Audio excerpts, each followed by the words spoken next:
తెలంగాణ రాజకీయాల్లో బీఆర్ఎస్ అధినేత మాజీ ముఖ్యమంత్రి కేసీఆర్ది ప్రత్యేక ముద్ర. హరీష్ రావుకు పితృవియోగం కలగడంతో చాలా రోజుల తర్వాత దర్శనమిచ్చారు కేసీఆర్. ఆయన బలహీనంగా ఉన్నట్లు కనిపించడంతో తమ నాయకుడికి ఏమైందని బీఆర్ఎస్ రాజకీయ వర్గాల్లో చర్చనీయాంశమైంది. తెలంగాణ రాజకీయాల్లో బీఆర్ఎస్ అధినేత మాజీ ముఖ్యమంత్రి కేసీఆర్ది ప్రత్యేకమైన ముద్ర.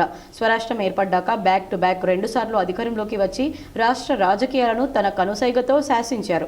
ముచ్చటగా 3సారి గెలిచి హ్యాట్రిక్ కొట్టాలని భావించినా అది సాధ్యపడలేదు. దాంతో 2023 ఓటమితో తర్వాత ఆయన దాదాపు ఎర్రవల్లి ఫామ్ హౌస్కే పరిమితమయ్యారు. ప్రజాక్షేత్రానికి దూరంగా ఉంటున్న కేసీఆర్ తాజాగా తన బావ మాజీ మంత్రి హరీష్ రావు తండ్రి తన్నీరు సత్యనారాయణ పార్థివ దేహానికి నివాళి అర్పించారు. ఎర్రవల్లి నుంచి ఇవాళ ఉదయం హైదరాబాద్కు వచ్చిన గులాబీ బాస్ హరీష్ రావును ఓదార్చి తన బావకు నివాళి అర్పించారు. అయితే ఈ సందర్భంగా కేసీఆర్ లుక్స్ రాజకీయ వర్గాల్లో చర్చగా మారింది. ఎప్పుడు క్లీన్ షేవింగ్తో కనిపించే కేసీఆర్ ఇప్పుడు కాస్త గడ్డంతో కనిపించారు. అలాగే గతంతో పోలిస్తే మరింత బలహీనంగా ఉన్నట్లు కనిపించారు. చాలా రోజుల తర్వాత బయటకు వచ్చిన తమ నాయకుడికి ఏమైందంటూ బీఆర్ఎస్లో రాజకీయ వర్గాల్లో చర్చ జరుగుతోంది.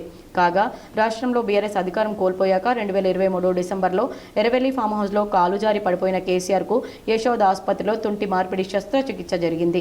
ఈ ఏడాది జూలైలో జ్వరంతో పాటు రక్తంలో చక్కెర స్థాయి పెరగడం, సోడియం స్థాయి పడిపోవడంతో యశోద ఆసుపత్రిలో చేరారు. ఆ తర్వాత సంపూర్ణ ఆరోగ్యంతో డిశ్చార్జ్ అయి నేరుగా నందినగర్లోని నివాసానికి చేరుకున్నారు. ఆ తర్వాత ఎర్రవెల్లి ఫామ్ హౌస్లోనే ఉంటున్నారు.